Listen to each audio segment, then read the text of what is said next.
વિદ્યાર્થી મિત્રો, આપણે અગાઉના લેક્ચર ગુજકેટ પાર્ટ 1 માં 7 MCQ પૂરા કર્યા છે. હવે આગળ જોઈએ MCQ નંબર 8.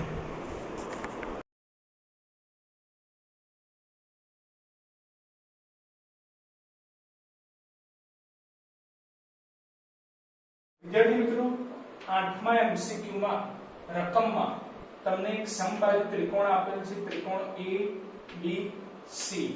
મિત્રો, રકમમાં કીધેલું છે કે ત્રિકોણના ત્રણેય શિરોબિંદુ ઉપર એક સમાન મૂલ્ય ધરાવતો વિદ્યુતભાર Q મૂકેલો છે.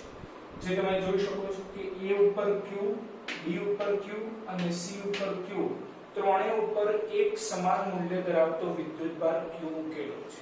રાઈટ?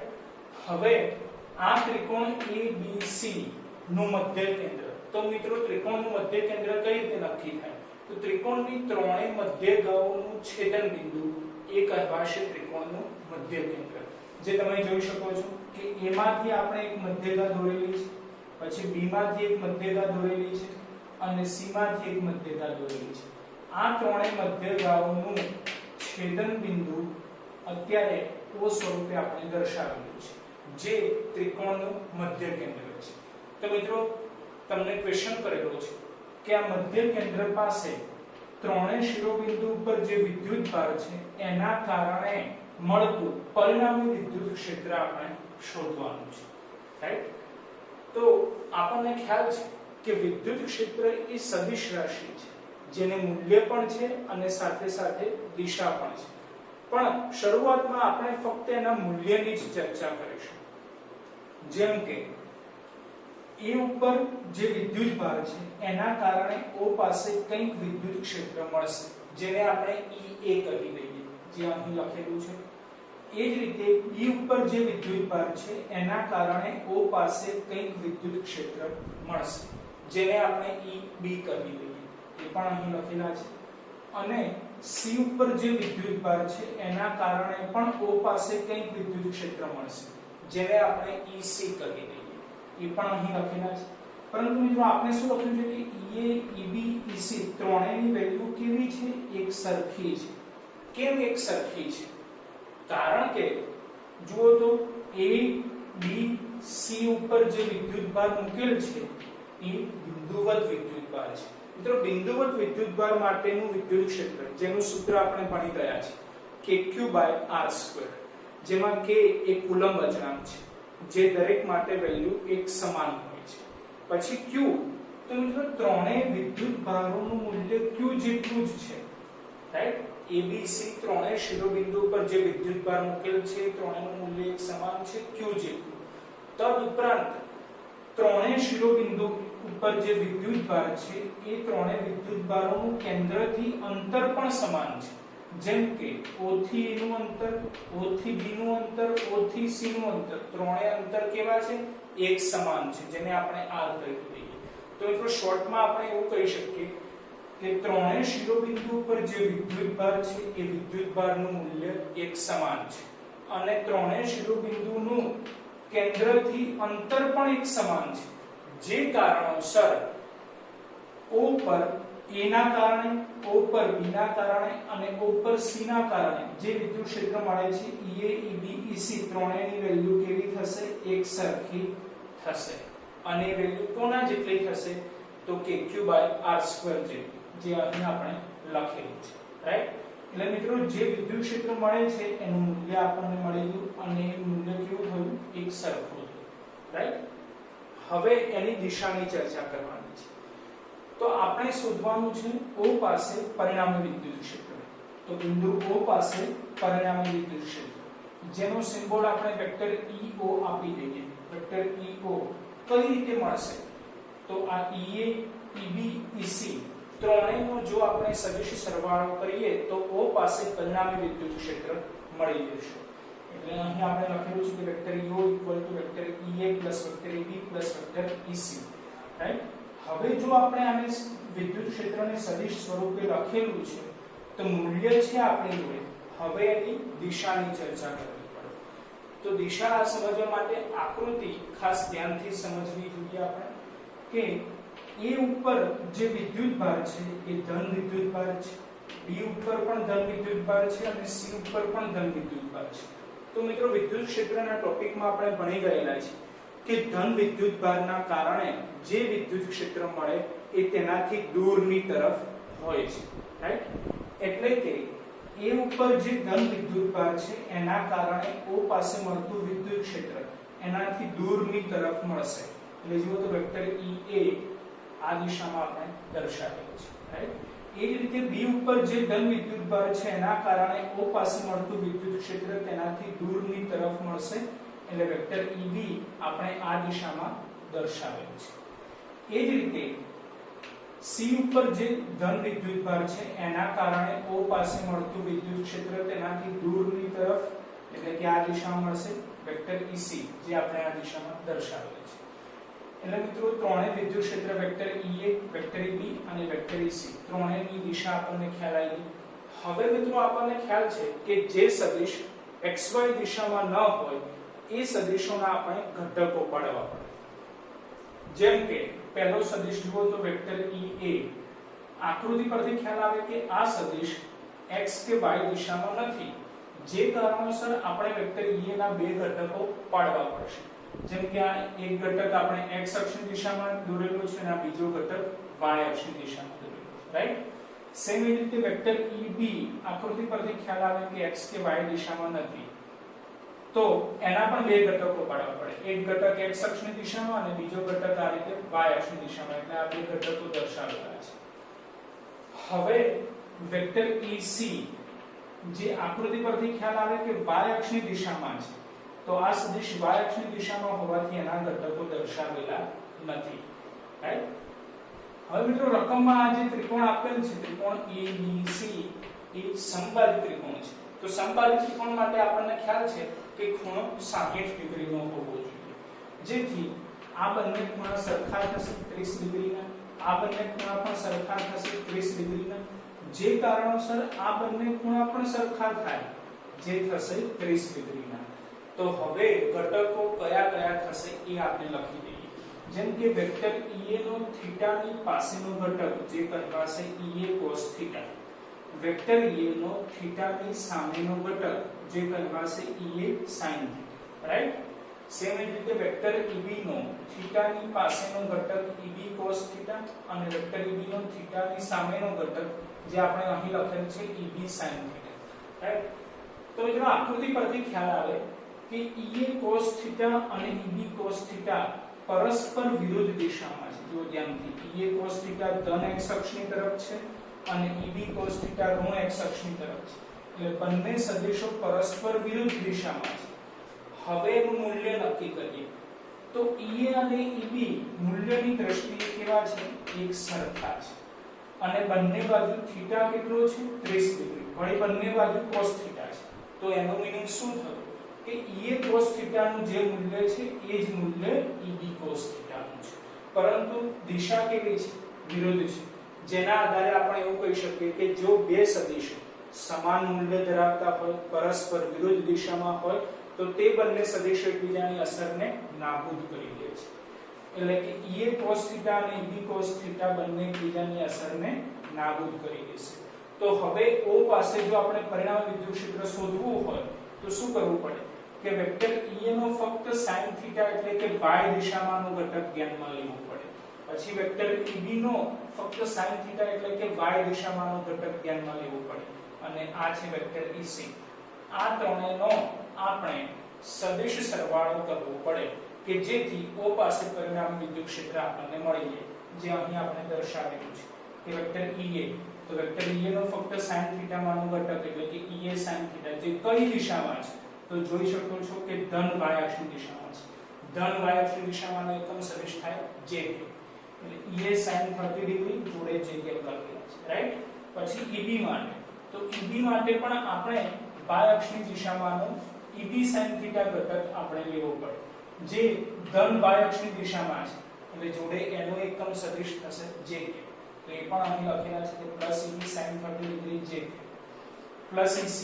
તો EC એ ઋણ y અક્ષની દિશામાં છે. ઋણ y અક્ષની દિશામાં એકમ સદિશ થાય -JK, રાઈટ? તો હવે EA ની વેલ્યુ કેટલી છે? તો KQ/r². જોડે sin 30 ની વેલ્યુ થાય 1/2 અને જોડે છે j એટલે આપણે અહીં લખી દીધું કે વેક્ટર EO kq/2r² જોડે j પ્લસ EB ની વેલ્યુ કેટલી છે તો kq/r² જોડે છે sin 30 જેની વેલ્યુ 1/2 છે અને જોડે છે j એટલે પ્લસ આપણે લખી દીધું kq/2r² જોડે j પછી આ પ્લસ માઈનસ માઈનસ કરી દઈએ છીએ અને EC ની વેલ્યુ કેટલી છે તો kq/r² જોડે j તો માઈનસ કરી દઈએ kq/r² જોડે j રાઈટ તો હવે મિત્રો ધ્યાનથી જુઓ ખ્યાલ આવશે કે j એટલે કે ત્રણેય પદો એક સમાન દિશામાં છે રાઈટ આ બંને પ્લસ j છે એટલે કે ધન y અક્ષની દિશામાં છે જ્યારે આ માઈનસ j છે એટલે કે ઋણ y અક્ષની દિશામાં છે જો આ બંને ધન y અક્ષની દિશામાં હોય તો ડાયરેક્ટ સરવાળો થઈ જાય કારણ કે જો બે સદિશો સમાન દિશામાં હોય તો ડાયરેક્ટ સરવાળો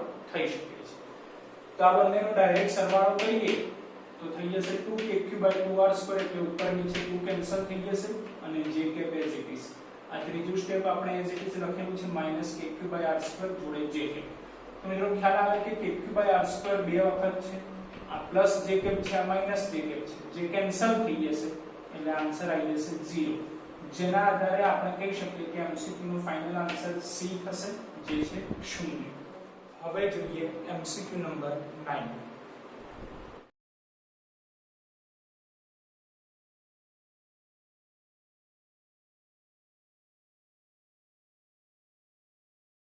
મિત્રો નવમા MCQ માં તમને ધાતુના બે સમાન ગોળાઓ આપેલા છે જે તમે આકૃતિમાં જોઈ શકો છો કે આ ધાતુના બે સમાન ગોળાઓ છે જેમાંથી ગોળા એક ઉપર 4q જેટલો વિદ્યુતભાર છે જ્યારે બીજા ગોળા ઉપર -2q જેટલો વિદ્યુતભાર છે હવે આપણે એવું ધારી લઈએ છીએ કે આ બંને ગોળાઓ વચ્ચેનું અમુક અંતર જે r જેટલું છે તો આ કન્ડિશનમાં આ બંને ગોળાઓ વચ્ચે ઉદ્ભવતું વિદ્યુત બળ કુલમ્બના નિયમ પરથી આપણે નક્કી કરવાનું છે જેની ગણતરી આપણે અહીં દર્શાવેલી છે કે વિદ્યુત બળ F કુલમ્બના નિયમ પરથી લખેલ છે કે Q1 એટલે કે પહેલા ગોળાનો વિદ્યુતભાર 4q Q2 એટલે કે બીજા ગોળાનું માત્ર વિદ્યુતભારનું મૂલ્ય લખવાનું જે થશે 2q અને છેદમાં અંતરનો વર્ગ એટલે કે r મિત્રો ફરીથી સમજી લેજો કે બીજા ગોળા ઉપર વિદ્યુતભાર નેગેટિવ છે એટલે એ દર્શાવે છે કે બીજો ગોળો વિદ્યુતભારની દ્રષ્ટિએ ઋણ છે પરંતુ એ ઋણ વિદ્યુતભારનું મૂલ્ય કેટલું છે તો 2q જેટલું તો સૂત્રમાં આપણે ફક્ત મૂલ્ય લખવાનું છે એટલે આપણે 2q લખેલા છે ઋણ નિશાની લીધેલી નથી રાઈટ હવે આનું સાદુરૂપ આપીએ છીએ તો f as it is 4 * 2 થઈ જશે 8 એટલે આ બની જશે 8kq²/r². તો આમાંથી kq²/r² એટલે કરતા બનાવો તો 8 છેદમાં આવી જશે એટલે મળશે આપણને f/8. હવે મિત્રો આગળ રકમમાં કીધેલું છે કે આ બંને ગોળાઓને કોઈક વાહક તાર વડે જોડવામાં આવે છે અને ત્યારબાદ એને છૂટા પાડવામાં આવે છે જેમ કે 4q અને -2q વિદ્યુતભાર ધરાવતા બંને ગોળાઓને આપણે કોઈ વાહક તાર વડે જોડી દઈએ છીએ અને જોડ્યા બાદ છૂટા પાડી દઈએ છીએ તો મિત્રો આપણે આગળ ચાર્જિંગ બાય કન્ડક્શન અને ચાર્જિંગ બાય ઇન્ડક્શન મેથડમાં ભણી ગયેલા છીએ કે જ્યારે બે સમાન ગોળાઓને કોઈ વાહક તાર વડે જોડવામાં આવે અને ત્યારબાદ છૂટા પાડવામાં આવે તો કુલ વિદ્યુતભાર શોધવો અને કુલ વિદ્યુતભાર જેટલા પણ ગોળા હોય એ ગોળા ઉપર સમાન ભાગે વહેંચાઈ જશે જેમ કે આનો કુલ વિદ્યુતભાર આપણે શોધીએ જેને આપણે q' લખી દઈએ તો q' = 4q - 2q એટલે કે 2q મળશે તો આ 2q જેટલો વિદ્યુતભાર અત્યારે બે ગોળા છે તો બંને ગોળા ઉપર સરખા ભાગે વહેંચાશે એટલે કે 2q ના બે સરખા ભાગ પાડી દઈએ તો બંને ગોળા ઉપર કેપિટલ Q જેટલો વિદ્યુતભાર જમા થશે રાઈટ હવે મિત્રો આગળ રકમમાં કીધેલું છે કે બંને ગોળાઓ વચ્ચેનું અંતર પ્રારંભ કરતા અડધું કરવામાં આવે એટલે પ્રારંભમાં અંતર કેટલું હતું r જેટલું તેના કરતા અડધું કરી દઈએ એટલે કે હવે અંતર કેટલું થઈ ગયું r/2 જેટલું તો હવે તેમની વચ્ચે ઉદ્ભવતું વિદ્યુત બળ શોધો જેની ગણતરી આપણે અહીં દર્શાવેલી છે કે નવું વિદ્યુત બળ F' કુલમ્બના નિયમ પરથી આપણે શોધેલું છે કે Q1 એટલે કે પહેલા ગોળાનો વિદ્યુતભાર કેપિટલ Q Q2 એટલે બીજા ગોળાનો વિદ્યુતભાર કેપિટલ Q એટલે Q² થઈ જશે છેદમાં અંતરનો વર્ગ એટલે કે r/2 નો વર્ગ। મિત્રો આ થઈ જશે 2² એટલે કે 4 જે ઉપર જશે એટલે આપણે લખેલું છે 4kq²/r²। પરંતુ મિત્રો kq²/r² ની જગ્યાએ આપણે શું લખી શકીએ f/8 તો જોડે 4 એઝ ઇટ ઇઝ છે અને આપણે ઉમેરી દીધા f/8 આ સમીકરણ પર બરાબર।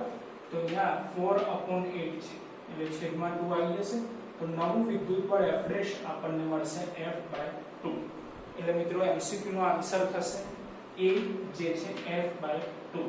જોઈએ MCQ નંબર 10।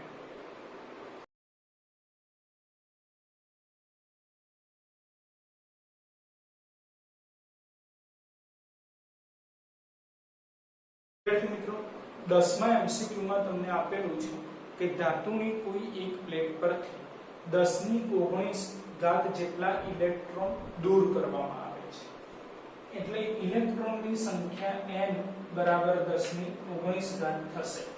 આટલા ઇલેક્ટ્રોન દૂર થાય છે તો હવે ધાતુની પ્લેટ પરનો વિદ્યુતભાર Q આપણે શોધવાનું છે।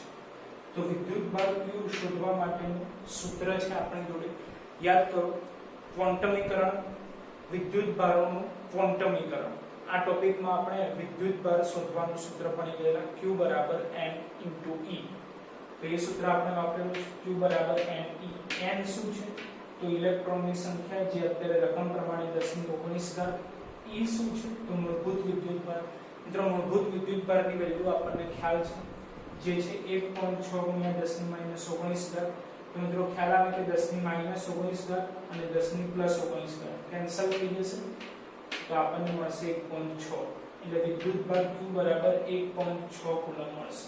પરંતુ મિત્રો ધ્યાન રાખવાનું કે જો રકમમાં એવું કીધેલું હોય કે આટલા ઇલેક્ટ્રોન દૂર થાય છે તો આપણે ભણી ગયેલા છીએ થિયરીમાં કે જો ઇલેક્ટ્રોન દૂર થાય તો પદાર્થ ધન વિદ્યુતભાર પ્રાપ્ત કરે છે અને જો ઇલેક્ટ્રોન મેળવે તો પદાર્થ ઋણ વિદ્યુતભાર બને છે રાઈટ। તો અત્યારે રકમમાં કીધેલું છે કે 10⁻19 જેટલા ઇલેક્ટ્રોન દૂર થાય છે એટલે ઇલેક્ટ્રોન દૂર થાય તો પદાર્થ ધન વિદ્યુતભાર બને રાઈટ।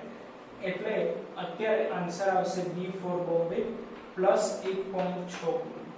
જો રકમમાં તમને એવું કીધેલું હોય કે 10⁻19 જેટલા ઇલેક્ટ્રોન મેળવે છે તો પદાર્થ ઋણ વિદ્યુતભાર બને તો એવા સંજોગોમાં આન્સર આવી શકે છે -1.6 કુલમ રાઈટ। તો વિદ્યાર્થી મિત્રો આ ખાસ યાદ રાખવું બરાબર છે। જોઈએ MCQ નંબર 11।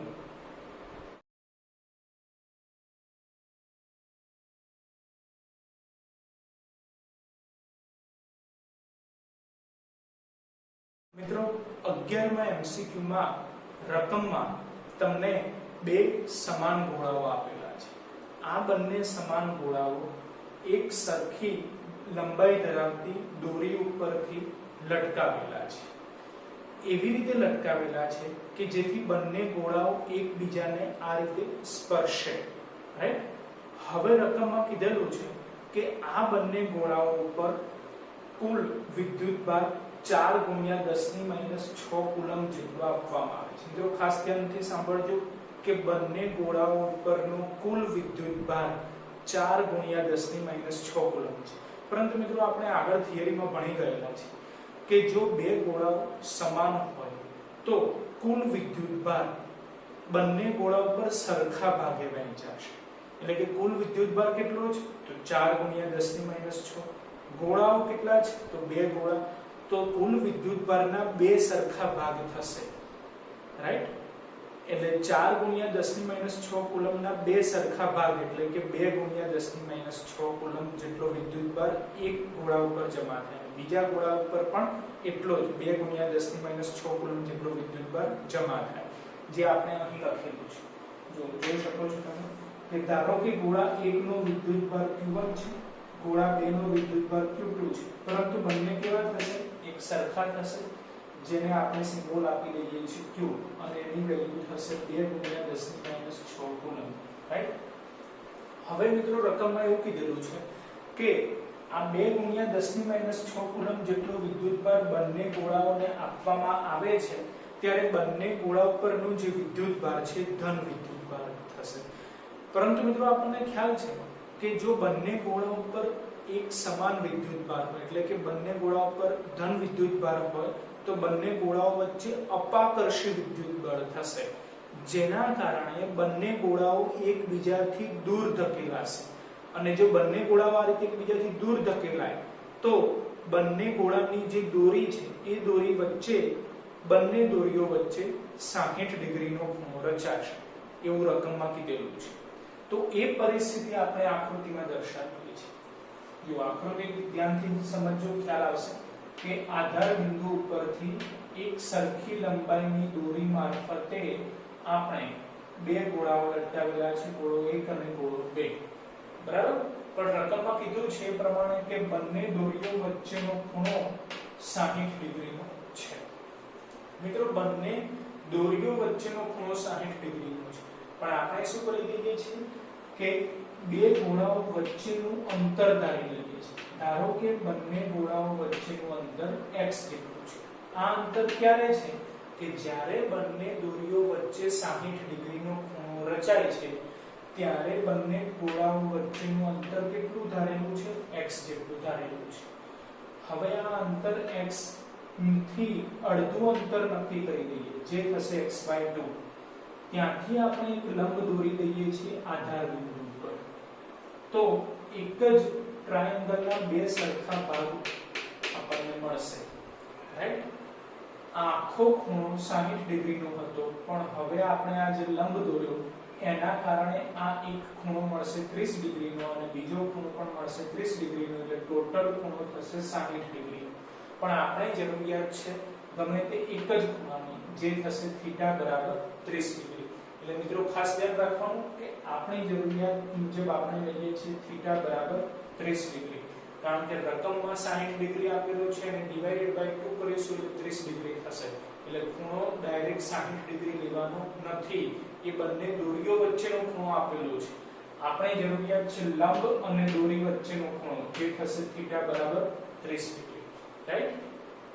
આગળ વધીએ મિત્રો, દોરીની લંબાઈ આપેલી છે જે આપણે L જેટલી લીધેલી છે, એ આપેલી છે 10 સેન્ટીમીટર, જેને મીટરમાં કન્વર્ટ કરી દઈએ તો થશે 0.1 મીટર, રાઈટ। તદુપરાંત ગુરુત્વ પ્રવેગ આપેલ છે g બરાબર 10 મીટર પર સેકન્ડ સ્ક્વેર, અને ક્વેશ્ચન પૂછેલો છે કે ગોળાનું દળ શોધો, એટલે ગોળાનું દળ m આપણે શોધવાનું છે, રાઈટ। હવે મિત્રો આ જે પરિસ્થિતિ છે એ પરિસ્થિતિમાં આપણે ગોળો 1 અને ગોળો 2 છે, તો ગોળા 1 ઉપર કયા કયા બળો લાગી રહ્યા છે એ બળોની ચર્ચા કરી લઈએ। જેમ કે ગોળા 1 નું દળ ધારો કે m જેટલું છે, તો એના કારણે સિમ્પલ છે વજન બળ લાગુ પડશે જે અધો દિશામાં લાગુ પડશે। એટલે જુઓ તો ગોળા 1 ઉપર અધો દિશામાં લાગતું વજન બળ mg આપણે દર્શાવેલું છે। તો ગોળા 1 ઉપર કયા કયા બળો લાગે છે આપણે અહીં લખેલું છે કે વજન બળ mg, રાઈટ। પછી આપણે આગળ ડિસ્કસ કર્યા પ્રમાણે કે બંને ગોળાઓ ઉપર ધન વિદ્યુત ભાર છે, જેના કારણે બંને ગોળાઓ વચ્ચે અપાકર્ષી વિદ્યુત બળ લાગે છે। તો એ અપાકર્ષી વિદ્યુત બળ ના કારણે બંને ગોળા એકબીજાથી દૂર ધકેલાશે, એટલે ગોળા 1 ઉપર લાગતું અપાકર્ષી વિદ્યુત બળ Fe જે આપણે આ દિશામાં ધન x અક્ષની દિશામાં દર્શાવેલું છે, તો એ આપણે અહીં લખેલું છે કે અપાકર્ષી વિદ્યુત બળ Fe, રાઈટ। તદુપરાંત મિત્રો આપણે 11મા ધોરણમાં ભણી ગયા કે દોરીના છેડે જો આપણે પદાર્થ લટકાવીએ તો જે દિશામાં પદાર્થ લટકાવેલો છે એનાથી વિરુદ્ધ દિશામાં તણાવ બળ ઉત્પન્ન થાય। તો તણાવ બળ આપણે આકૃતિમાં દર્શાવેલું છે, જોઈ શકો છો તમે કે દોરીના આ છેડે પદાર્થ એટલે કે ગોળો લટકાવેલો છે તેનાથી વિરુદ્ધ દિશામાં તણાવ બળ T આપણે દર્શાવેલું છે, તણાવ બળ T લખેલું છે, રાઈટ। એટલે ગોળા 1 ઉપર ટોટલ 3 બળો લાગી રહ્યા છે, વજન બળ mg, તણાવ બળ T અને અપાકર્ષી વિદ્યુત બળ Fe, રાઈટ।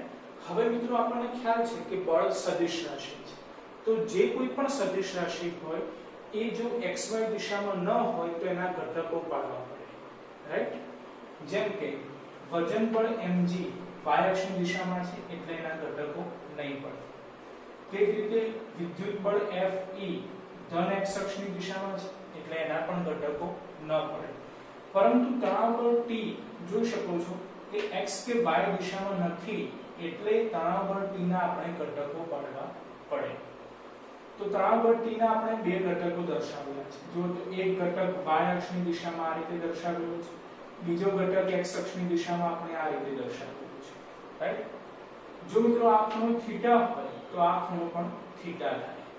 એટલે t નો થીટા ની પાસેનો ઘટક જે થશે t cos થીટા, જે અત્યારે y અક્ષની દિશામાંનો ઘટક છે, અને એ જ રીતે t નો થીટા ની સામેનો ઘટક જે થશે t sin થીટા, જે અત્યારે x અક્ષની દિશામાંનો ઘટક છે. તો હવે મિત્રો આપણે એવું ધારી લઈએ છીએ કે બિંદુ એક સંતુલન અવસ્થામાં છે. તો પદાર્થ સંતુલન અવસ્થામાં રહે તે માટેની શરત આપણે ધોરણ 11 માં ભણી ગયેલા છે કે ઉર્ધ્વ દિશામાં લાગતું બળ બરાબર અધો દિશામાં લાગતું બળ, ડાબી તરફનું બળ બરાબર જમણી તરફનું બળ. રાઈટ? તો એ સિદ્ધાંતનો આપણે ઉપયોગ કરીએ છીએ. જો તો મિત્રો આકૃતિમાં જમણી તરફ લાગતું બળ કયું છે તો ખ્યાલ આવશે Fe. બોલો ડાબી તરફ લાગતું બળ કયું છે તો ખ્યાલ આવશે T sin θ. તો એ બંને કેવા થાય? એક સરખા થાય. ક્યારે? જ્યારે ગોળો એક સંતુલનમાં હોય ત્યારે. તો આપણે અહીં લખેલું છે કે ગોળો એક સંતુલનમાં હોવાથી Fe = T sin θ થશે. જે અહીં લખેલું છે કે Fe = T sin θ. પરંતુ Fe શું છે? એ વિદ્યુત બળ છે. મિત્રો વિદ્યુત બળનું સૂત્ર કુલમ્બના નિયમ પરથી આપણે લખી શકીએ કે Q1Q2/r². પરંતુ Q1Q2 ની જગ્યાએ Q છે એટલે Q² થઈ જશે, અને r એ અંતર છે બે વિદ્યુત ભારો વચ્ચેનું. પરંતુ અત્યારે બે વિદ્યુત ભારો વચ્ચેનું અંતર r ની જગ્યાએ x જેટલું નીકળ્યું છે, એટલે આપણે Fe નું સૂત્ર લખી દઈએ છીએ કે Q²/x², જે થશે સમીકરણ 1. રાઈટ? એ જ રીતે ઉર્ધ્વ દિશામાં લાગતું બળ બરાબર અધો દિશામાં લાગતું બળ આપણે કરવું પડે. જો તો આકૃતિમાં ઉર્ધ્વ દિશામાં લાગતું બળ કયું છે તો T cos θ, અધો દિશામાં લાગતું બળ કયું છે તો mg. તો mg અને T cos θ બંને એક સરખા થશે. તો સમીકરણ 2 આપણે લખેલું છે કે mg = T cos θ. હવે મિત્રો સમીકરણ 1 અને 2 નો ગુણોત્તર કરી દઈએ. તો સમીકરણ 1/2 કરીએ તો ખ્યાલ આવે કે t કેન્સલ થઈ જશે, sin/cos આપશે આપણને tan θ, એટલે tan θ લખેલા છે ઇક્વલ ટુ કે Q²/x² અને એના છેદમાં mg, એટલે mg એ x² જોડે ગુણાશે. એટલે સમીકરણ 3 આપણને આ પ્રમાણે મળી જશે tan θ = Q²/x² mg. રાઈટ? હવે મિત્રો રકમ પ્રમાણે આપણે ગોળાનું દળ એટલે કે m શોધવાનું છે. જો m શોધવો હોય તો બાકીની દરેક વેલ્યુ આપણી જોડે હોવી જોઈએ. જેમ કે થીટા તો 30 ડિગ્રી, k કુલમ્બ અચળાંક છે જે આપણને ખ્યાલ છે, q રકમમાં આપેલા છે 2 × 10⁻6 કુલમ્બ, x તો મિત્રો રકમમાં ક્યાંય x આપેલા નથી. ખાસ ધ્યાન રાખજો કે x શું દર્શાવે છે તો ગોળા 1 અને ગોળા 2 વચ્ચેનું અંતર છે, જે આપેલું નથી. આપણને શું આપેલું છે કે દોરીની લંબાઈ આપેલી છે, જે થશે 0.8 મીટર, જે થશે l. પણ અહીંયા ક્યાંય l તો છે જ નહીં. m આપણે શોધવાના છે અને g છે ગુરુત્વાકર્ષણ, જે રકમ પ્રમાણે આપણે 10 મીટર/સેકન્ડ² લેવાના છે. એટલે એનો મીનિંગ શું થયો કે આપણે સૌથી પહેલા x નક્કી કરવા પડે, કારણ કે x આપણી જોડે છે નહીં. તેના માટે આપણે શું કરીએ છીએ કે આ જે ટ્રાયેંગલ છે કાટકોણ ત્રિકોણ, એ કાટકોણ ત્રિકોણ ધ્યાનમાં લઈએ છીએ અને એમાં sin θ એપ્લાય કરીએ છીએ. તો sin θ નું સૂત્ર શું થાય તો sin θ બરાબર સામેની બાજુ એટલે x/2 અપોન કર્ણ એટલે કે l. તો અહીં લખેલું છે કે આકૃતિ પરથી sin θ બરાબર x/2 અપોન l. તેમાંથી x ને કરતા બનાવો તો 2l ગુણાકારમાં આવશે અને એની જોડે sin θ ગુણાકારમાં આવશે. રાઈટ? એટલે x નું સૂત્ર મળી ગયું 2l sin θ. તો આ x ની કિંમત આપણે સમીકરણ 3 માં મૂકી દઈએ.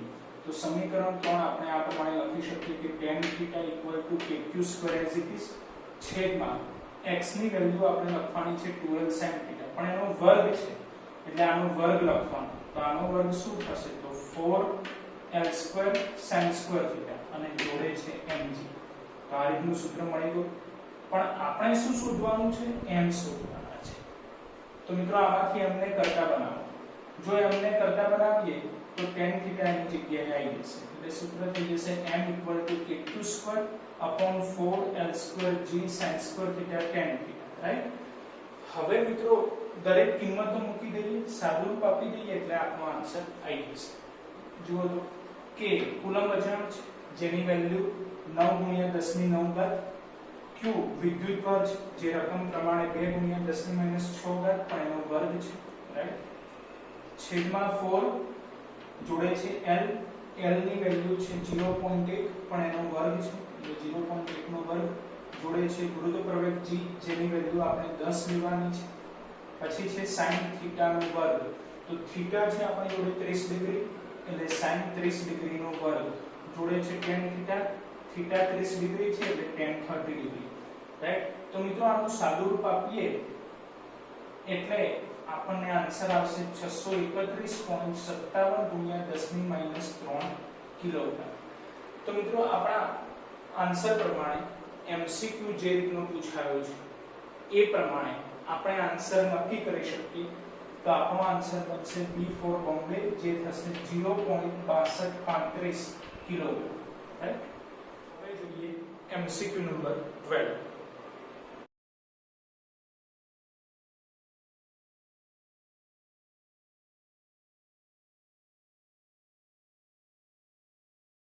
વિદ્યાર્થી મિત્રો 12મા MCQ માં રકમમાં તમને એક નિયમિત ષટકોણ આપેલો છે। મિત્રો નિયમિત ષટકોણ એટલે એવો ષટકોણ કે જેની દરેક બાજુની લંબાઈ એક સરખી છે, જે રકમમાં તમને આપેલી છે 1 મીટર જેટલી, એટલે અહીં આપણે લખેલું છે r બરાબર 1 મીટર, રાઈટ।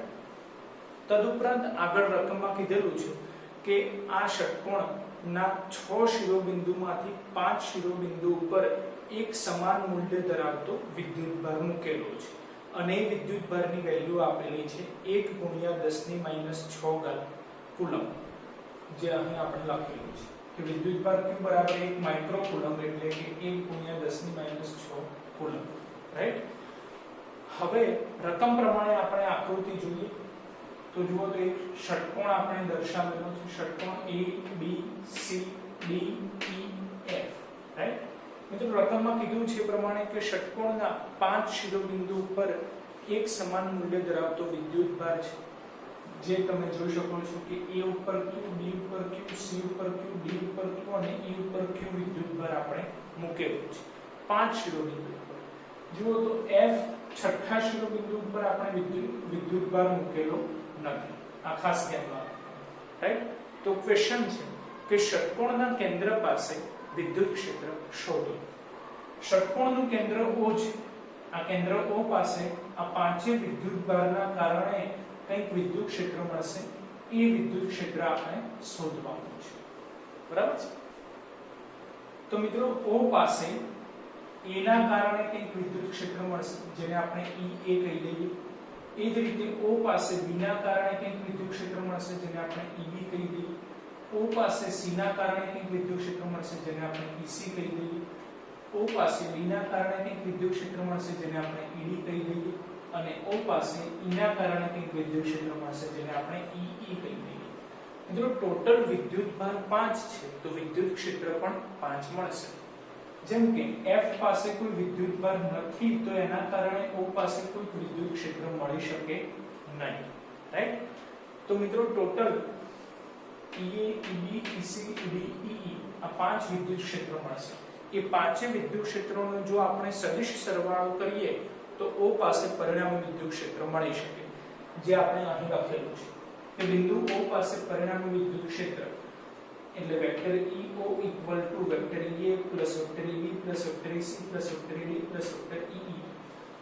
વિદ્યુત ક્ષેત્ર સદિશ રાશિ છે જેને મૂલ્ય પણ હોય અને દિશા પણ હોય, એટલે આપણે સદિશ સરવાળો અહીં દર્શાવેલો છે। પણ સૌપ્રથમ આપણે ચર્ચા કરીએ છીએ આ પાંચે વિદ્યુત ક્ષેત્રના ફક્ત મૂલ્યની જ ચર્ચા કરીએ છીએ, મૂલ્યની જ ચર્ચા કરીએ છીએ, બરાબર છે।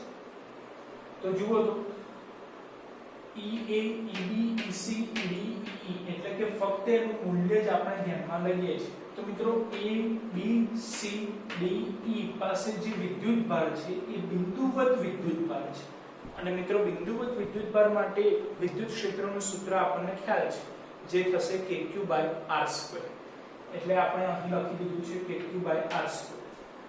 પરંતુ મિત્રો જુઓ તો A B C D E પાંચે ઉપર જે વિદ્યુતભાર છે વિદ્યુતભાર q કેવો છે, એક સરખો છે, રાઈટ। પછી પાંચે વિદ્યુતભારોનું કેન્દ્રથી અંતર કેવું છે? જો O થી A નું અંતર, O થી B નું અંતર, O થી C નું અંતર, O થી D નું અંતર અને O થી E નું અંતર, દરેકનું અંતર કેવું થશે? એક સરખું થશે, જે થશે r જેટલું, એટલે કે 1 મીટર જેટલું. એટલે આપણે અહીં kq/r² જેટલું લખેલું છે. એનો મીનિંગ એવો થયો કે A ના કારણે, B ના કારણે, C ના કારણે, D ના કારણે અને E ના કારણે O પાસે જે વિદ્યુત ક્ષેત્ર મળે છે, વિદ્યુત ક્ષેત્રનું મૂલ્ય કેવું થાય? એક સરખું થશે. એટલે EA = D = EC = D = EE, જે થશે kq/r². એટલે વિદ્યુત ક્ષેત્રનું મૂલ્ય ખ્યાલ આવી. હવે એની દિશા નક્કી કરવાની છે. તો દિશા નક્કી કરવા માટે આપણે મિત્રો ખાસ ધ્યાનમાં રાખવાનું, જે આપણે થિયરીમાં ભણી ગયેલા છીએ, કે ધન વિદ્યુતભારના કારણે મળતું વિદ્યુત ક્ષેત્ર તેનાથી દૂરની તરફ હોય છે.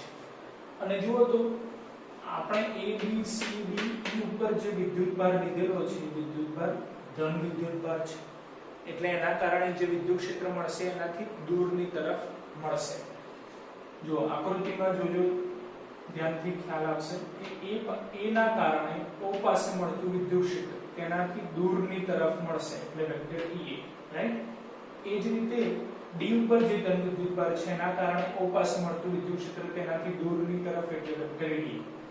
મિત્રો આકૃતિ પરથી ખ્યાલ આવે કે વેક્ટર EA અને વેક્ટર ED દિશાની દ્રષ્ટિએ પરસ્પર વિરુદ્ધ છે, અને EA અને ED નું મૂલ્ય કેવું છે? એક સમાન. મિત્રો મૂલ્ય સમાન છે અને દિશા પરસ્પર વિરુદ્ધ છે, તો આ રીતે લખાશે કે vector EA = vector ED, right?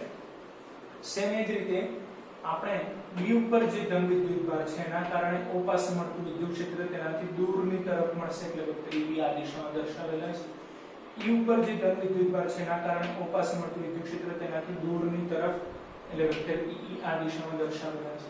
મિત્રો EB અને EE મૂલ્યની દ્રષ્ટિએ સમાન છે, પરંતુ આકૃતિ પરથી ખ્યાલ આવે કે બંનેની દિશા પરસ્પર વિરુદ્ધ છે. જો મિત્રો મૂલ્ય સમાન હોય અને દિશા પરસ્પર વિરુદ્ધ હોય તો આ રીતે લખી શકાય કે vector EB = vector EE, right? તો બસ આ સમીકરણનો ઉપયોગ આપણે અહીં કરીએ છીએ. જેમ કે વેક્ટર EA ની જગ્યાએ શું લખીશું? Vector ED. વેક્ટર EB ની જગ્યાએ શું લખીશું? Vector EE, plus vector EC as it is, plus vector ED as it is, plus vector EE as it is. જે કારણોસર vector ED plus vector ED cancel, vector EE plus vector EE cancel થઈ જશે, right? તો બાકી રહેશે ફક્ત vector EC. મિત્રો vector EC એ સદિશ સ્વરૂપે લખેલું છે, પરંતુ આપણે ફક્ત અત્યારે એની મૂલ્ય ધ્યાનમાં લઈએ છીએ.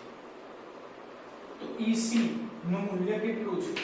જે છે kq/r², એટલે kq/r². હવે એની દિશા નક્કી કરીએ. તો C ઉપર ધન વિદ્યુતભાર છે, એના કારણે O પાસે મળતું વિદ્યુત ક્ષેત્ર તેનાથી દૂરની તરફ થશે, એટલે વેક્ટર EC આ દિશામાં મળશે. એટલે વેક્ટર EC નું મૂલ્ય થશે kq/r² અને દિશા થશે આ, રાઈટ? તો હવે આપણને MCQ માં જે આન્સર આપેલા છે એના આધારે આપણે ફક્ત મૂલ્ય શોધવાનું છે,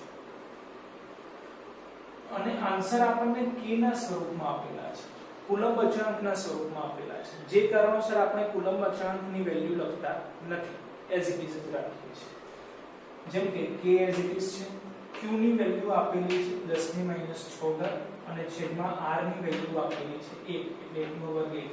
તો મિત્રો આનું સાદુરૂપ આપીએ એટલે આપણને આન્સર મળશે D for દિલ્હી, જે થશે 10⁻6 જોડે k. આ k કુલંબ અચળાંક છે, રાઈટ? અને એની દિશા આકૃતિમાં આપણે દર્શાવેલી છે, બરાબર છે?